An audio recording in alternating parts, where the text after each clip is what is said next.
Turner drives one to center, chasing Nimmo back to the warning track right at the fence. He made the catch! Oh, wow! The catch of the year from Brandon Nimmo! He took a home run away from Justin Turner! Wow. Episode 43 of the Say Hello podcast. Welcome. My name is Casey Lynn. I am joined by my co-host and former league baseball pitcher, Bill Pulsifer. I did play in the league. You're right. I don't know what I just said. Welcome, Bill. Before we get into everything, I want to thank Stephen White for everything behind the scenes. Welcome back, Mr. White. Bill, how have you been since we last spoke about, I don't know, a minute ago via text? And also since we last did our podcast about a week ago, a lot of things have happened in Major League Baseball. Yeah, it's the best time of year now. All's good. You know, when the playoffs are going on, all is right in the world. Yeah. Especially when your ball club's in them.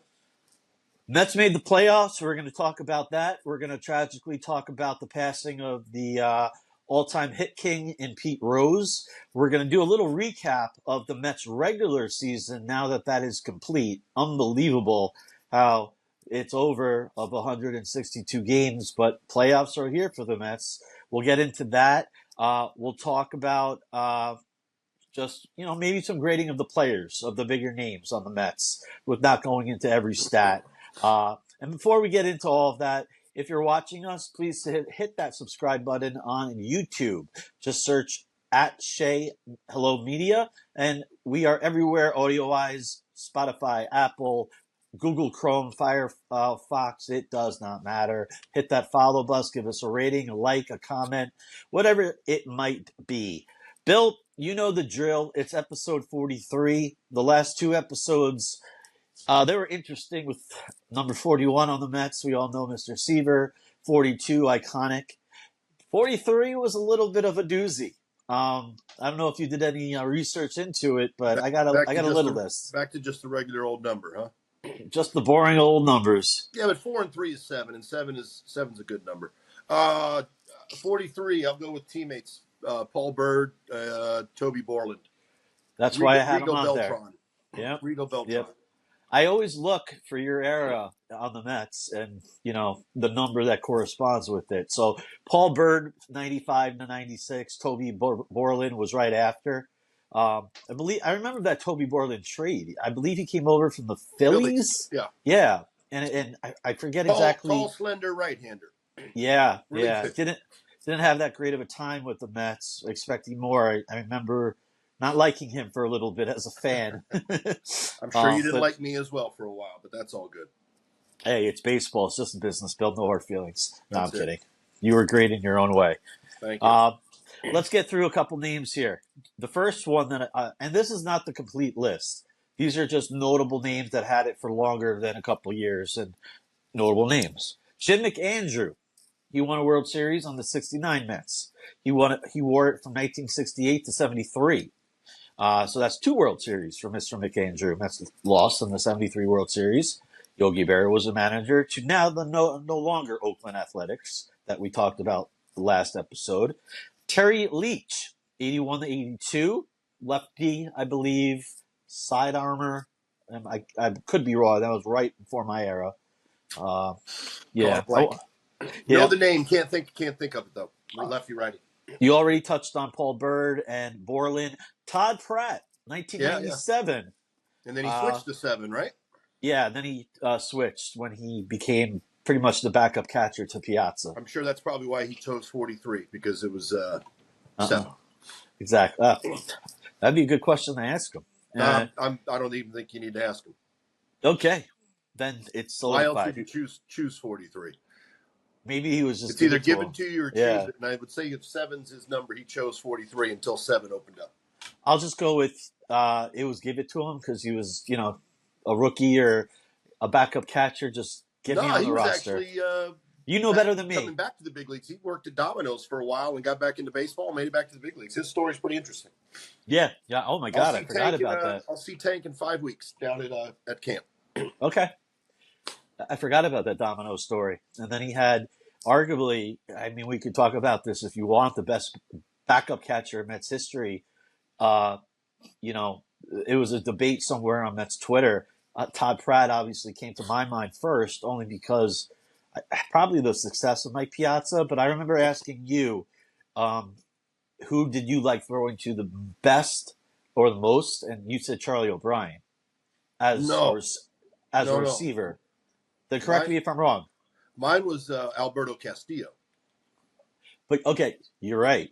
I stand I never corrected. threw to Charlie O'Brien, but apparently everybody is, from the way you watch catchers nowadays, Charlie O'Brien had it wrong all this time. Who would have thought?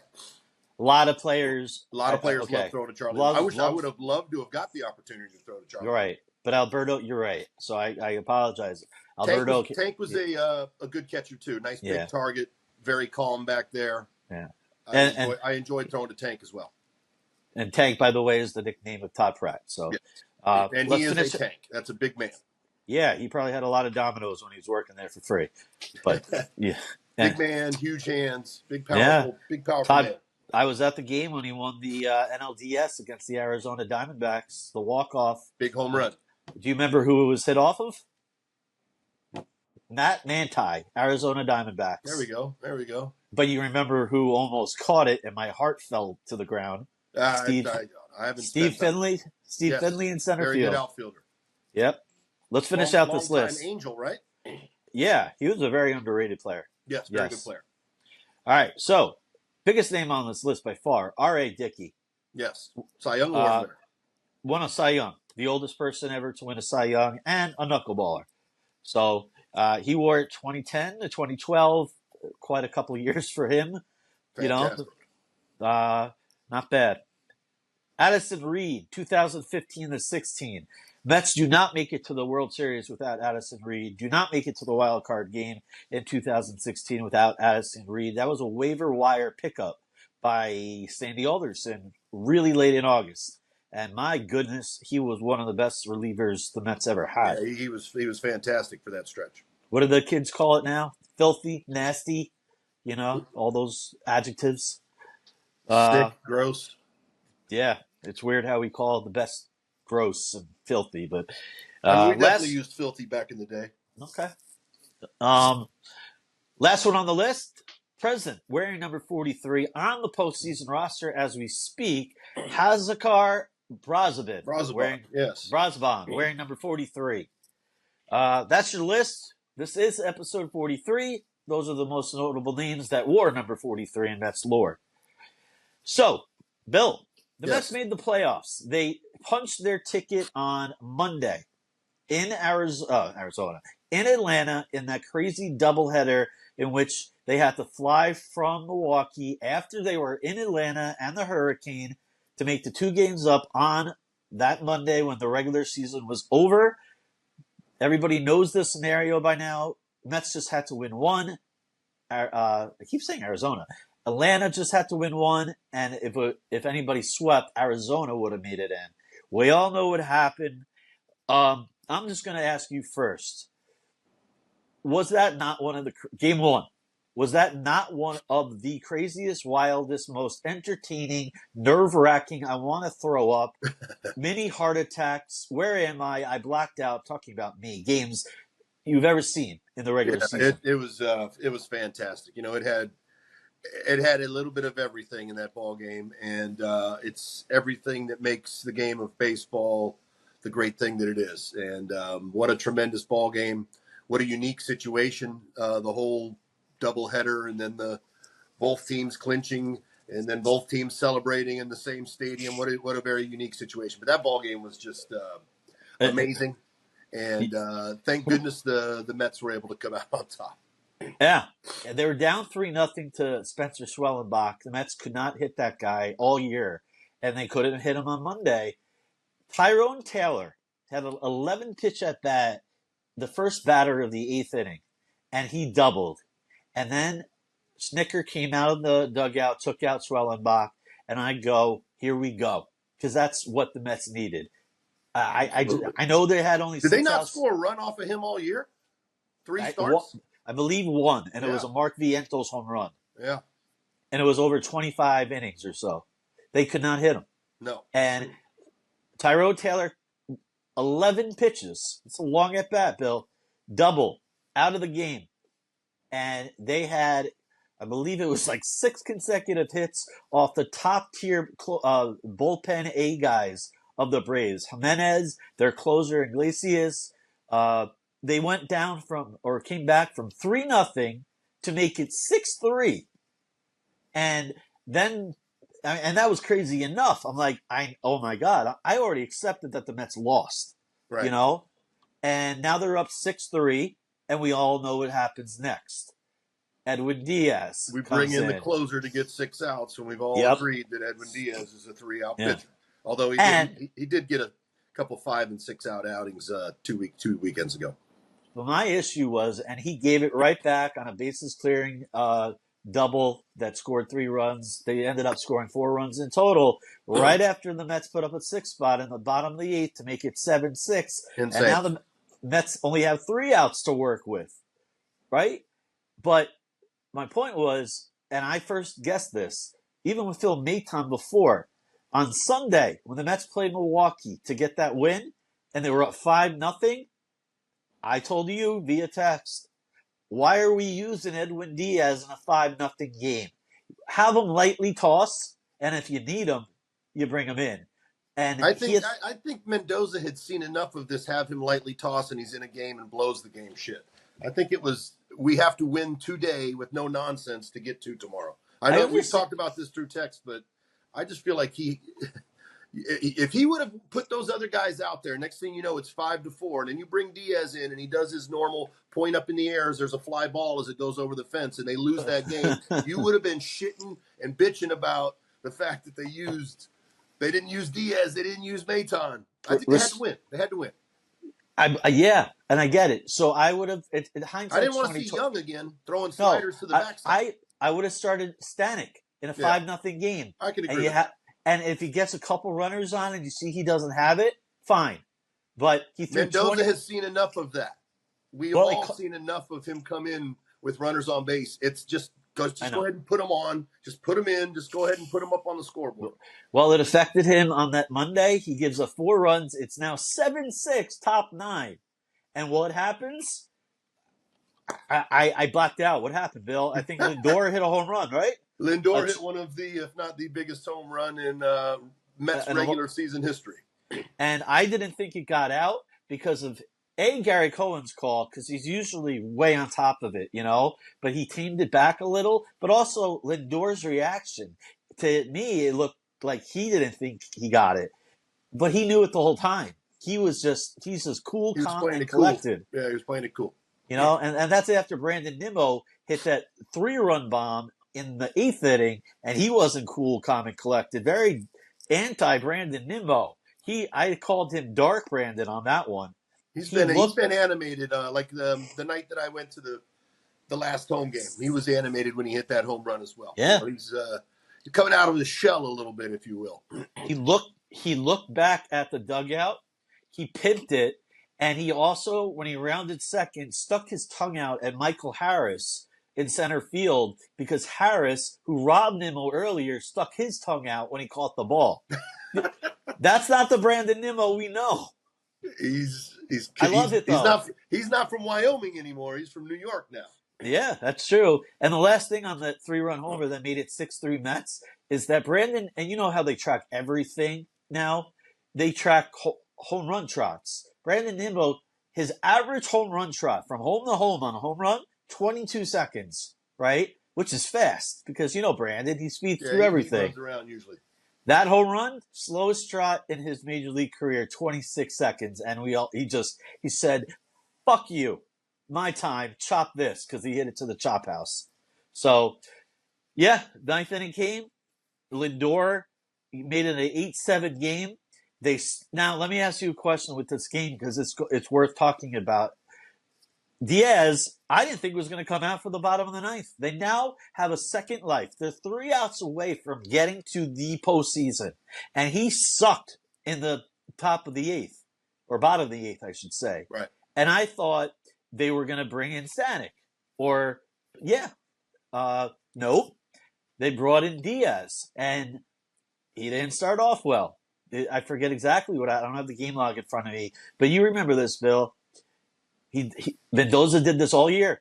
He comes out of the dugout and he doesn't necessarily take his pitcher out. He checks his temperature, if you will, and he left Diaz in the game. And then after the game, the quotes were Diaz told Mendoza, "You're not taking me out. I You have to got this fight him, shit." right? He Yeah. literally said to his pitcher, and I didn't want this to be a Matt Harvey game 5 in 2015 Right. World Series again. But we know that TC regrets that a little bit, like you Right. said during our pod. He was very, and Diaz was like Matt Harvey. I'm not coming out of this game, quote, "I got this shit," end quote. He left him in the game, runner in scoring position, 8-7 Mets, bottom 9. Mets are now, it's a 1-2 count. Mets are a strike away from punching their ticket through all the adversity in the roller coaster season. And guess who's up? Mr. Mets killer. No. Yep, the last player you want off in that situation. He got him. Ground ball, of course, Lindor. Mets celebrate on the field. They punch their ticket into the playoffs. And Bill, we both said it. Once you're in the dance, you have a chance. The Mets are in the dance. Yes, and that's all you can ask for. And the good thing for them that they have going for them is they've been playing quote unquote playoff games for a few weeks now. So they've been under the intensity and under the bright spotlight for a while. So that's a very good point. Yeah, and they're going to be playing a familiar foe where they were just at, just being in Milwaukee, and they were able to get that last game there in Milwaukee, which was huge to kind of get the monkey off the back, because Milwaukee has kind of owned the Mets a little bit over the last 30 plus games from what I saw. Now, after the Mets clinched game 1, I was getting a little greedy, but not really. It was like, okay, who would you rather play, Milwaukee or San Diego? Because those were you win game 2, you're going to San Diego. You lose game 2, Milwaukee. It ended up they lost game 2, and I'm going to turn this into Joey Lucchesi talk now. They're going to Milwaukee. This is not a podcast for what is going to happen in the playoffs against Milwaukee. This is more of a recap of the regular season, because we'll have all off season to talk about and go through hopefully a deep postseason run. But let's talk about game 2. And I know you've always liked Joey Lucchesi, so I have a couple questions. Joey Lucchesi went, I believe, like 6 innings in game 2. Yes. 6 innings. He didn't know if he was going to pitch because he didn't know if the Mets were going to win or lose. And how in the world would you know that watching game 1? Right. And the crazy thing, I don't know if I sent this to you, they turned him into a reliever in AAA. His last start was before July. Yeah.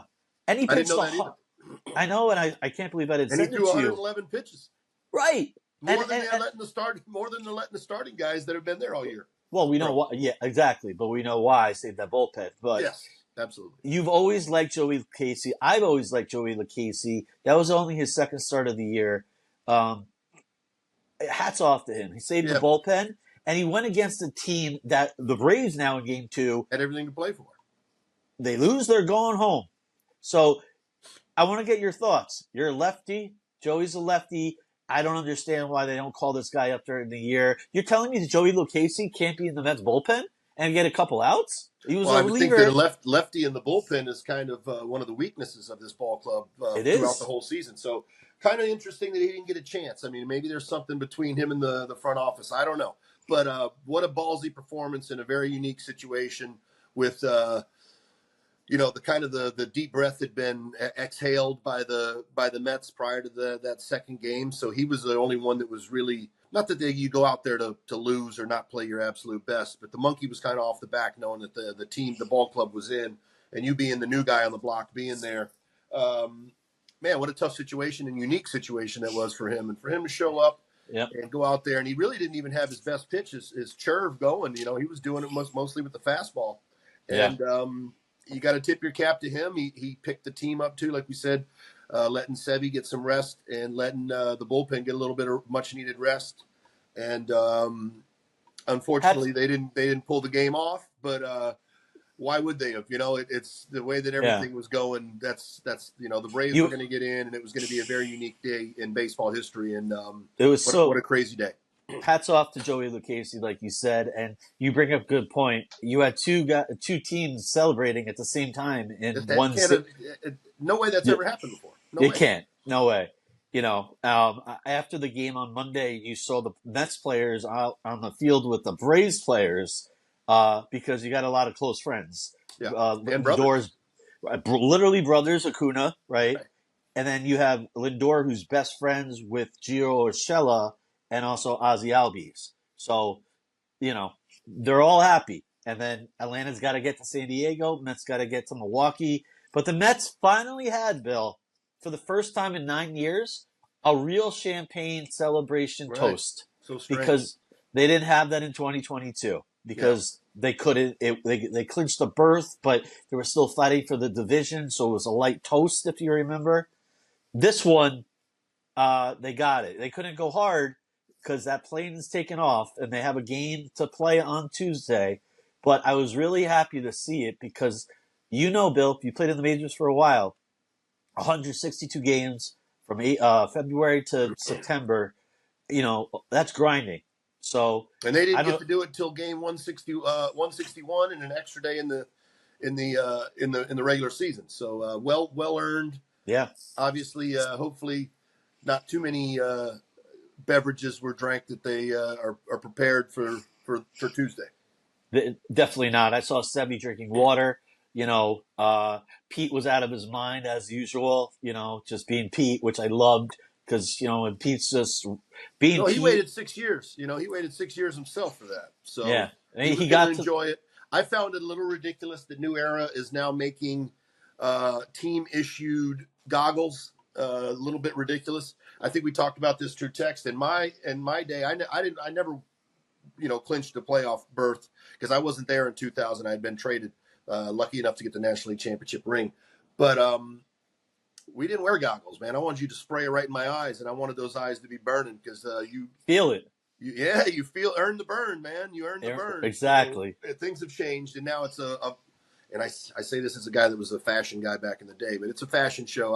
It blew my mind that they all had this New Era neon green. Both teams. I don't know if you watched the celebration with the Braves. Wow, things have. Oh no, I didn't. Well, I mean, look, you see part of it. But I didn't know this was a new era, but it's all about money, so I get it. Yeah. Well, but it used to be it started off with guys who started bringing swimming goggles, right? Yeah, like a lap pool. Then it turned into everybody brought their own goggles, and now we've evolved into they're handing out playoff goggles now. Those goggles were so freaking huge. I didn't know who was who. Yeah, I think if you look at, and I'm not picking on Pete because it's the style, but ridiculously big glasses is kind of the thing. He's been doing that for a few years now. Oh yeah, but that's an old school way to do it. I remember like in the 80s, the guys wore huge sunglasses. Yeah. But trends come and go. When I came up, it was the sleek Oakleys. They were a little more sleek. Then now they've reverted back to going 70s and 80s styles with the big frames. So they had their celebration. They got to get on a flight to Milwaukee. When this comes out, this podcast, and hopefully soon, because the Mets are playing every day till Thursday, it could end before that because it's a best-of-3 series against the Brewers. Goes by quick. And it will. And if the Mets so advance off day Friday, and winner plays the Phillies, so you'd be going to Philadelphia. So we will see what happens. Hopefully we can get this out quick so people listening can have an idea where we are at when they're listening or watching. Before we get into Pete Rose, who tragically died on Monday, I want to just talk real quick, Bill, about the Lindor Ohtani MVP best player stuff. It's been talked about till the cows come home. I'll say what I want to say about it, and then I'm very interested in your thoughts. Okay. Francisco Lindor, to me, is literally, he encompasses what a valuable player is. He is the most valuable player in the National League to me. The Mets would not be in the playoffs even close without Francisco Lindor. Take that home run on Monday, okay? That was the most impactful home run in terms of playoff odds or something in like history of baseball. I don't know, right? You take Ohtani off the Dodgers are in the playoffs. Now, Ohtani had an historical year, 50-50, 59 stolen bases. Asterisk Right. on the stolen bases. He's the Hank Aaron Award is for the best hitter in each league. I give it to Shohei, the Hank Aaron, but to me, and I'm not biased on this, Francisco Lindor is the most valuable player. Fielding, because, well, he's got to play all 9 innings in the field, and he does it at a gold glove pace. Ohtani, at bat, in the cage, iPad, showers, whatever the hell he wants, because he's got his 4 ABs. Lindor's got to play the entire game, and he did, for basically until his back got hurt. He plays every day like Pete. So, those are my thoughts. I want to hear your thoughts. No, I think I think you're not wrong. It's tough. Like, they've always had a hard time with giving the MVP to a pitcher. I feel it's kind of the same kind of deal with MVP to a DH. And that's not taking anything away from Shohei Ohtani's season. Phenomenal season, phenomenal hitter. I'd like to see him play in the field. That would be nice, but understandable why he hasn't, being that they're trying to get him ready to be a pitcher again next year. I think his other MVP awards and that's tough because he's always played on a bad team. Giving an MVP to a team, a player from a bad team is kind of strange and awkward as well. It would have been interesting to see if Lindor didn't miss those days due to the back injury and what he could have done if he could have went on a hot tear and made a little bit more of an argument for himself. Me and you have talked about this. I argue almost for what he, and I feel like Lindor I know you always said it was the lead off, moving to lead off, but it was right around the same time that Iglesias showed up. So I'm up there and I'm in the camp of saying Iglesias, while we know that Lindor was the Mets MVP for sure, there's an argument that Iglesias could be the Mets MVP because he kind of changed the whole outlook for the whole team. Co-MVP. Kind of got a lot of guys going in the right direction. And I think Lindor's season kind of took a turn at that point in time too. But it would have been interesting to see if he didn't miss those 10 days, if he could have, popped 5 home runs and, another 8 or 10 or 12 RBIs. But we all know it's going to go to Shohei. You know what? If he wants that award next year, let's play really, really well in April and May, and he can put a better argument together. Yeah, but what a heck of a turnaround season for Lindor. I can't believe how well he hit when he came back. I fully expected for him to struggle. I thought he was going to be out for the year. What's that? I thought he was going to be out for the year. Yeah, I just didn't think the at-bats were going to be what they've been, and he's been tremendous. And not just the home run, he's been knocking the ball all over the ballpark. So you got to tip your cap to him for his work ethic and the trainers to get him healthy. And I know we talked about this briefly. I think that the technology that they have with the batting cages now is so much better than it was in my day, where you can face basically game time speed. And I do remember we talked about this last week too. I do think that him going out on deck in that game last Monday was a nice play by Mendoza, just to try to get, like we said, those the adrenaline, the juices flowing again a little bit. Right. Tyrone Taylor made the last out, but Lindor was on deck. Yeah. And he would have had that bat. That was kind of good, just to get him juiced up again. And he's been great. Ohtani's going to win the MVP, but there's a really good argument for Lindor. And we could spend a whole podcast episode on Jose Iglesias he's on my how MVP much just because of what he did to get other guys going and loosen the clubhouse up. You can make the case that he's the MVP just with his stats. The guy hit 340. He was phenomenal. Every time you look up, he's hitting another ball through the infield. 2 hits a day. Yeah. And playing immaculate defense at any position. And then you can make the case that he's the MVP because of exactly what you said with the vibes. Yeah, he totally turned the atmosphere into a whole different atmosphere. And the funny thing Buddy is, Harrelson used to say loosey goosey, a lot more loosey goosey once Jose Iglesias showed up. Yeah, and when I believe when Nimmo hit the home run, I didn't go fully, oh my god. I think I was in shock that they just put all these runners and runs together. But when Lindor, after they gave up the lead, cough cough, Edwin Diaz, when Lindor hit the home run, I fell to my knees and I shouted out, oh my God. And then I realized I just said the phrase word or whatever you want to call it for the Mets. Oh my God. Yeah. So hats off to Jose Iglesias, and let's see how he does. You got to give him a little bit of credit too. You got to give him a little rub for sure. I think everybody. I think that's the Mets fans are aware of that. I believe they are. And you know what? We didn't talk about this, but Jeff McNeil was lost for the year. Where would they be Wow. without Jose Iglesias? Yeah. Well, Acuna would have got his shot a little bit earlier, but and right. he's been good since he came up too. But Jose Iglesias was a baseball godsend. He really was. The New York Mets.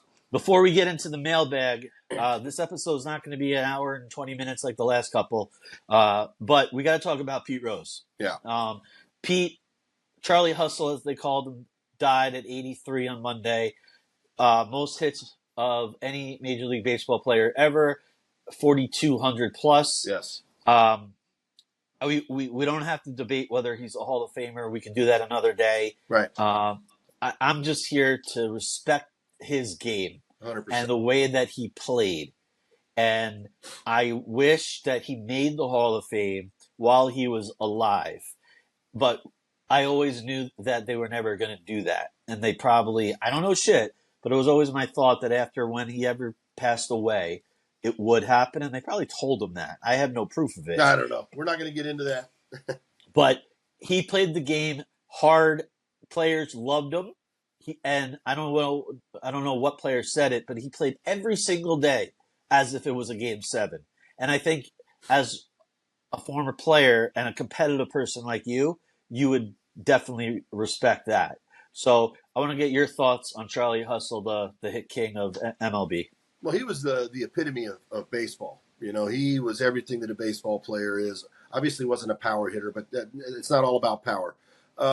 Played the game hard, loved his teammates, played winning baseball, won 2 World Series. I remember, and it's so funny. I look back at my first Major League win a few years back. I was watching the video with my son, and I looked at my batting stance, and I was kind of like doing my Bill Pulsford's impersonation of Pete Rose batting stance. When we were kids, and I'm sure you probably did it too. All the time. And as a left-handed hitter, I had Rod Carew, George Brett, and then the great Pete Rose to kind of impersonate as a left-handed hitter. So I text Petey, his son, about his father's passing to give him and his family my condolences. And I think I might have told you this story before, but when I was playing with the Ducks, Pete was there. The hit king was there, and Petey was playing with the team, and he was in the clubhouse, and I was getting ready to start the game, and everybody's waiting for autographs, and this made my day, made my life, really made a lot. It meant a lot to me when I went up to him and said, "Mr. Rose, I don't want your autograph. I just want to shake your hand and have the pleasure of meeting you. I'm Bill Pulsford." And when he tells me, "Billy, I really loved watching you when you first came up to the big leagues," that meant something to me. That wow. somebody that has a record that will never be broken and played the game the way that he did, to say he knew who I was. Wow. Kind of blew my mind. So may he that's rest in that's peace. Pretty awesome. Yeah, it is pretty awesome. And I take that with me, and I tell that story when I get the chance, when Mr. Rose comes up.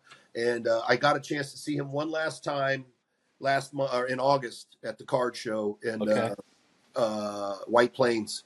And it was an honor to be able to say that I got to know Pete, his son, and to get to meet Mr. Rose, and may he rest in peace. That's a great story. Yeah. No matter what you think of Pete Rose as a person and all that, the guy was the epitome of a baseball player. I mean, think about the All-Star game when he what was Fosse. He kind of changed his career, running him over in the All-Star game. He played every game like it was Game 7, like you said. He literally an All-Star game, and he ruined Ray Fosse's career. But that's how he played. Changed it, that's for sure. That's a perfect example. I just saw a story on Pete Rose quickly before we get into the mailbag. I forget who had it. It was like Tim Kirchin tweeted it out. But Pete Rose, when he was 49, I think, served 6 months in prison, and I don't know why. But the day that he got out of prison, Pete Rose Jr., his son that you played with, I believe, yes, picked him up from the prison.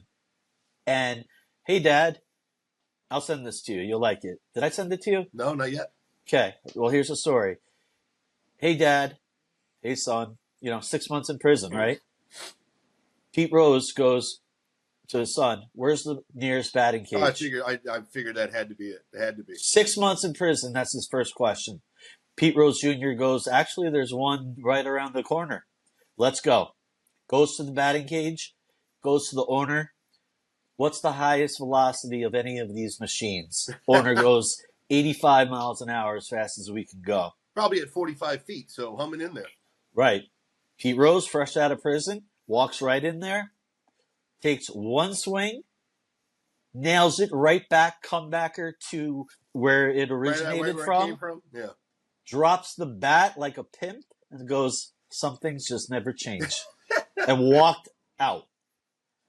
Great story. And 100% believable as well. Yeah. So, listen, R.I.P. Pete Rose. Yes. Great ball player. One of the best. Let's get to the mailbag. If you're new to the show, Shay_hello. Follow us on there on Twitter. We put out a couple days. We just did it a day before we are doing the recording. This was a quick one, but we got some questions. You asked the questions to Bill or myself. We will answer it live on air like now. So, Bill, you ready? Absolutely. Steve, NYFD NY7.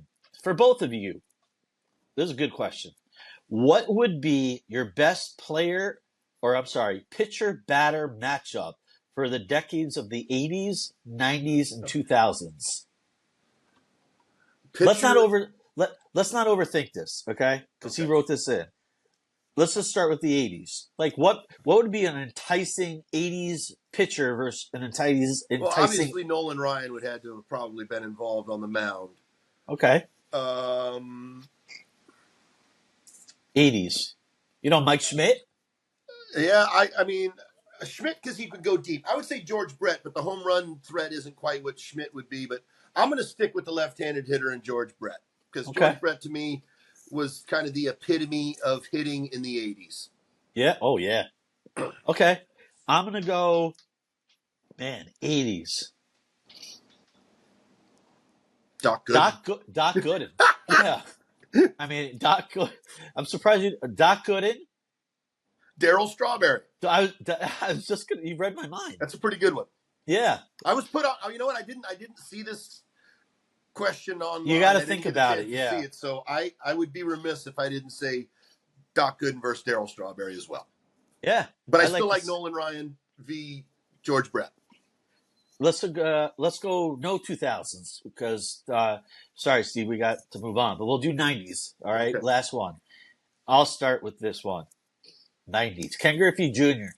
Okay, star of the 90s. Man, who do I want? Pedro. Randy Johnson. Griffey, Randy Johnson, just like Darryl and Straw, teammates, with the Mariners. I can't argue. I mean, we could go a lot of different. Let's go lefty righty. I'm going to go Randy Johnson v. Sammy Sosa. Pre-roids or during roids? Well, you said 90s. So he's on roids. It's the 90s. And so we'll go lefty righty. Now let's go righty lefty. We'll go Pedro Griffey. I like it. Yeah, that's a great question, and it's one of those questions that you have to think about. Yeah, I totally blew it, but I mean, how can you not say Nolan Ryan? I mean, obviously. Yeah. But Doc Gooden as well, obviously my favorite. I'd love to see Doc Gooden against Straw. Who would win that? Yeah, absolutely. Did that ever happen? It never happened, right? I wonder if it happened when Doc was an Indian. I'll have to ask him at camp. Ask him. I'm not going to look it up. I'll ask him at camp. Yeah. Strawberry obviously went to the Yankees. So did Doc. Strawberry went to the Dodgers. Doc bounced around a little bit. It's a good question. So definitely ask him. I like that. And ask Doc who would win the battle. I know he'll say him, but that's a very good question. So thank you, Steve. Appreciate that one. Good question. Jake 12889. This is for Bill. Bill, what's clinching a playoff spot feel like, and even better, winning a championship? Well, once again, I never got to do it at the highest level, but I did do it. You did it with the Ducks. Leagues. I did it with the Ducks, and I did it a couple of times in winter ball. That counts.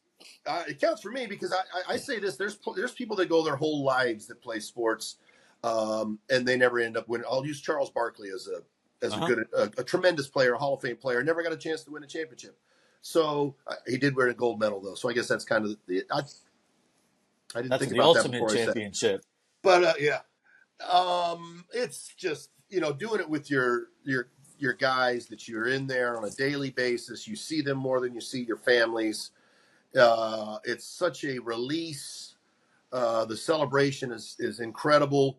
I can only imagine what it's like for a World Series or let's winning a pennant. It's fantastic. It's everything that you see. A lot of hugs, maybe some tears, a lot of great music, a lot of booze flowing. Like I said, I wanted it shot right in my face, so I could get the burn in the eyes. Yeah.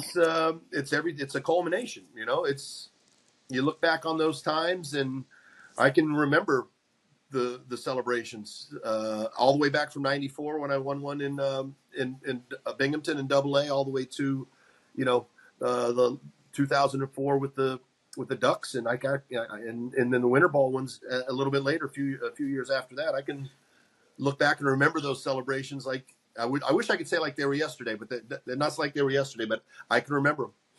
Yeah, I was always actually, when I was with the Ducks and I was with a bunch of minor league teams before as a broadcaster and media relations manager, when they clinched, I've never been on a team that won the whole thing, but I've been there for champagne celebrations and all that. And you would think that they won a World Series in the majors, like the champagne, the You don't celebrations. get to do it that often, right? Especially when you're doing it, let's say at a minor league or a big league season. It's not or even the Ducks, 100, there's still 40 games. games. It's a long haul. It's a long, and then there's just that as you relief. see, like Steve Gelb's and he gets the shower. I got the shower. I smelled like everybody's champagne. a part of the club. Everybody's a part of the club. Everybody does their part, and it's a celebration and a culmination of job well done. Exactly. Good question, Jake. Last one from your boy JK. For both. Before Monday, which was the great game that we just talked about with the Lindor go-ahead home run, your favorite Mets regular season game or memorable regular season game? And I guess he did because postseason games are completely different. So do you want to take this one first if you have one? I'll go. I got one. Go for it. I think it has to be 4th of July, 1985, where they played through the night. Oh, huge 3 o'clock. Delay. I think the score was 16-13. Rick Mailer hit a home run in the game. I think the game ended at 3 o'clock, 4 o'clock in the morning. I think this is for you, like most memorable for Bill Pulsifer. Yeah. I mean, I didn't watch the whole thing, and I had WTBS back in the day and WOR, so I was able to watch it. But I think that's the most memorable for me, that game. Okay. Yeah, it was a little before my time, but I that's up there because, I mean, just think about what I think it took 19 hours to play the game, or I don't know. It started as a day game and ended as a... No, it couldn't have been because they had fireworks. Anyway. Yeah. It was 19 innings. Excuse me. 19 innings was played. Right. Okay, not 19 hours. Right. 19 innings was played, and they didn't finish till 3 or 4 o'clock in the morning. Right. And they still did fireworks. It's incredible. For me, I thought about it. You were Alberto Castillo, that walk-off hit in 1996 opener for the Mets against the Cardinals. Squibbed. Yeah. And I believe that was the same game that Ray Ordonez made his debut, and the same game that Bernard diving Gilkey catch over his shoulder down the left field line. Yep, and the one that he threw out the runner from his knees from the relay from Bernard Gilkey. Yes. That was freezing cold Shea Stadium 1996, I want to say. And I remember that game as a teenager and getting into baseball hardcore, and I'm like, I can get used to this, Right. So I'll leave it there. I mean, I'll leave it there. I got some other memorable games, but that was the first thing that came to my mind. Let's go in the quick pitches. Let's do it quickly. No pun intended. All right. Completely intended. Clearly intended. 3 questions. Bill doesn't know what's coming. Doesn't have to be baseball related. Ready, Bill? Ready. The best prank you ever pulled on anyone. I'm sure you remember, because I sure as hell do. I don't know. It's nothing really, really crazy, but I thought it was really funny. Right before the playoff series in 2003, maybe it was 2001. Anyway, and this was in the minor leagues. It was 2003 because I was with the Orioles and we were playing the Pawtucket Paw Sox.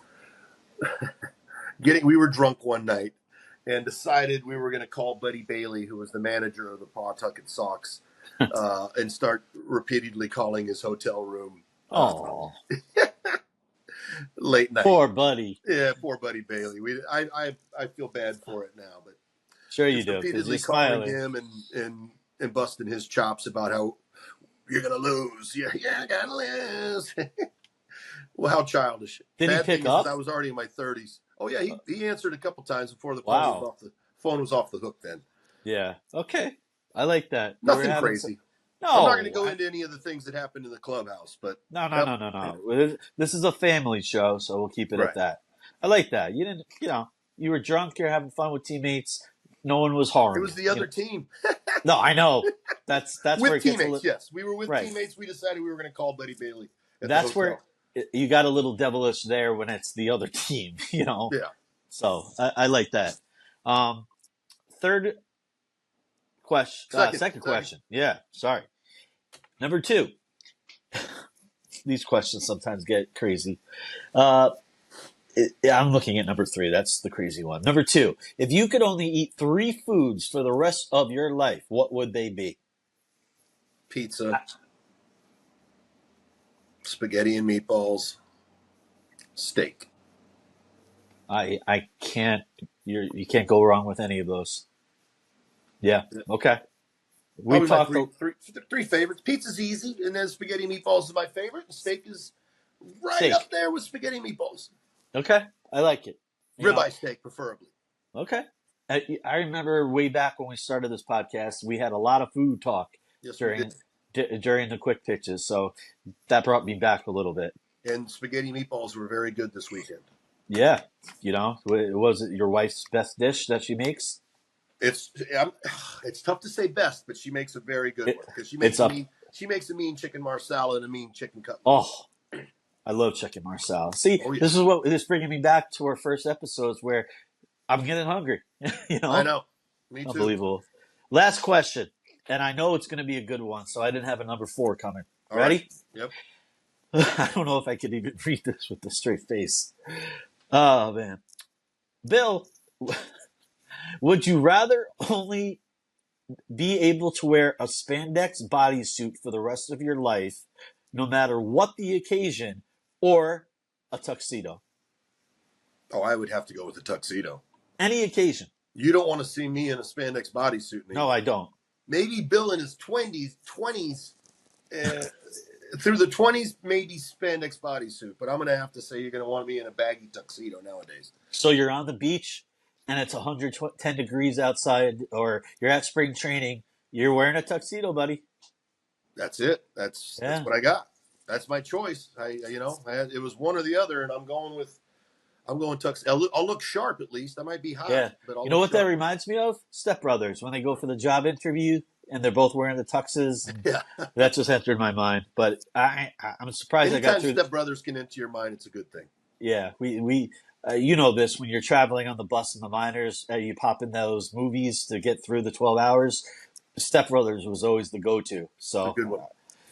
Man. Yeah. Well, that's going to wrap up Quick Pitches and wrap up episode 43. I can't believe we're at 43, and I can't believe the Mets are in the playoffs. We're going to see what happens against the Brewers. I forget who said it, Bill, but you would attest to this. Everybody's 0-0 now, getting into the postseason. It doesn't matter what. Diaz actually said that yesterday. I'm sure he did. Forget it. Everyone starts with a clean slate. So before we say goodbye, any last words on the Mets to our listeners? Whatever. I hope that the next time that we convene, the Mets are still playing baseball and we're still talking about the deep playoff run. I did say last week that our next episode, which is right now, we will know whether the Mets made the playoffs or not. Well, guess what? The Mets made the playoffs somehow. And you're right. Next episode, Successful season from here on. No matter what happens, this was a successful season. as they I say, think if people would have, you would have said, hey, the Mets are going to make a wild card, take it or leave it, with this roster and the way that everybody had kind of thought things were going to go. I think everybody would have signed up for it. So anything on from here on is icing on the cake. House money. Yep. That's going to do it for episode 43. Subscribe on YouTube at Say Hello Media. Follow us wherever you get your podcasts. It's been a pleasure, Bill. Thank you, Stephen White, behind the scenes. And that's going to do it. So, for Stephen White and Bill Pulsifer, my name is Casey Lynn saying so long until next time on the Say Hello podcast.